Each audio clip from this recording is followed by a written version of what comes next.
टुक टाकर हरीम शाह की swimming pool में bold video viral. तनाज़ा टुक टाकर हरीम शाह ने स्विमिंग पूल में नहाते हुए बोल्ड वीडियो शेयर कर दी। मीडिया रिपोर्ट्स के मुताबिक गुज़िश्ता दिनों अपनी साबिक दोस्त संदल खटक के खिलाफ मुकदमा और फिर इसकी गिरफ्तारी की वजह से खबरों में इन रही हैं।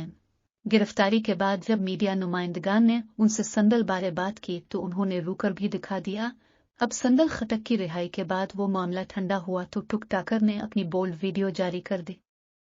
हरीम शाह ने ये वीडियो शेयर करते हुए कैप्शन में इस्तिफसार किया कि इतनी गर्मी क्यों है। टुक टाकर की बोल्ड वीडियो वायरल हुई तो जहां कई लोगों ने उन्हें तनकीद का निशाना बनाया, वहीं एक साहिब ने उन्हें मुफ्त में तैराकी सिखाने की पेशकश भी कर दी। सारिफ का कहना था कि आपको स्विमिंग नहीं आती और मैं ये दावे से कह सकता हूँ, लेकिन मैं एक स्विमिंग इंस्ट्रक्टर हूँ, आपको सिखा सकता हूँ मुफ्त में।